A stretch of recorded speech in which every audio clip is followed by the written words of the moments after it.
क्या आप फार्मेसी में करियर बनाना चाहते हैं? रियंश कॉलेज ऑफ फार्मेसी में आपका स्वागत है। उज्जवल भविष्य के लिए एडमिशन के लिए अभी कॉल करें। सरगुजा संभाग से इंसानियत को शर्मसार कर देने वाली एक बेहद दर्दनाक मामला सामने आया है।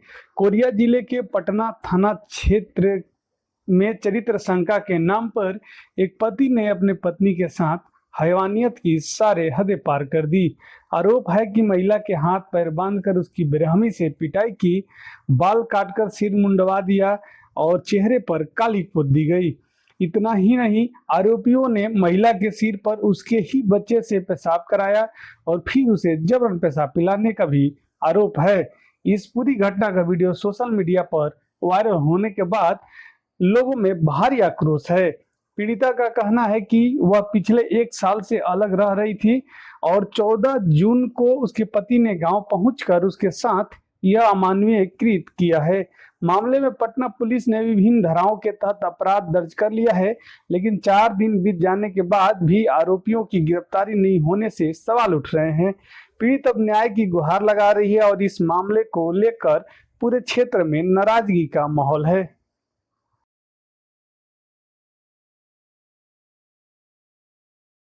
साल भर हो गए आगे मेरे पति को छोड़ने के लिए। मैं अपने मायके में थी, अब अपने रिश्तेदार में मैं देखने गई थी। पता नहीं मेरे जितेन आए और मेरे साथ ऐसा कांड किए।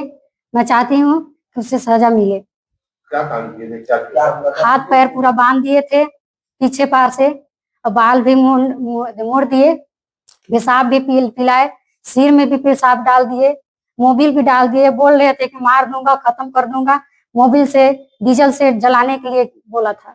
ये जितेन कौन है? पहले मेरे पति थे। क्या वजह, क्या कारण था, क्या कोई कह सकती है? बोल रहे थे कि नहीं मेरे जीजा है, मतलब झगड़ा हुआ है। मैं अपने जीजा के यहाँ गई थी और जीजा के यहाँ से मैं रहती थी।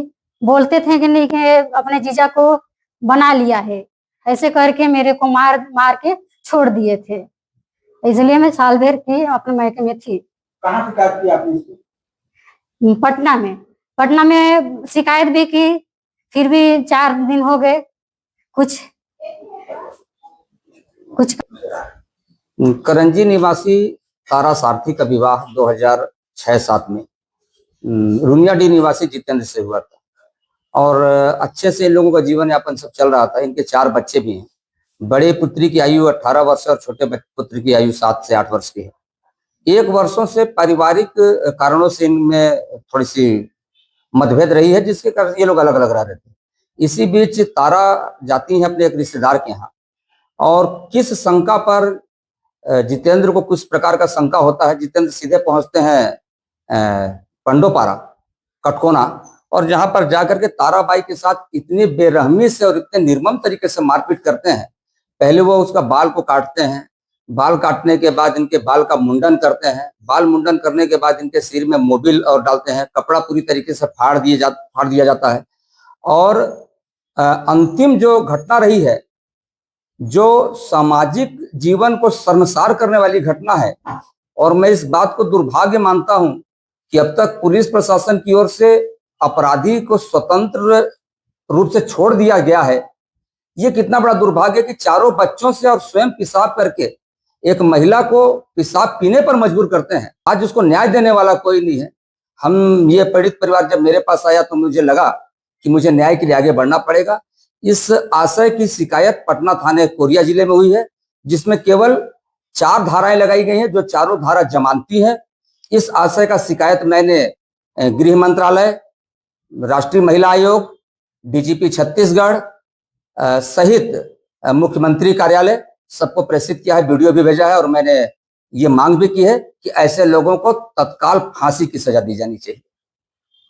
देखिए, घटना दिनांक 15 तारीख की है। उस दिन महिला के द्वारा आकर थाने में बताया गया था। तो उस दिन महिला ने बताया कि उसका पति दारू पीकर उसके साथ मारपीट करता है और लड़ाई झगड़ा करता है। तो इस संदर्भ में धारा 85, 115, 296 और 351 BNS धारा के तहत कार्रवाई की गई थी। महिला के द्वारा अपने कथन में उस दिन इस प्रकार की किसी भी बात का विवरण प्रस्तुत नहीं किया गया था, पर चूंकि इस वीडियो को देखने के बाद ये चीज़ें स्पष्ट हुई हैं, तो इसमें धारा 123 जोड़ते हुए तुरंत अपराधी को रिमांड में भेजा जाएगा।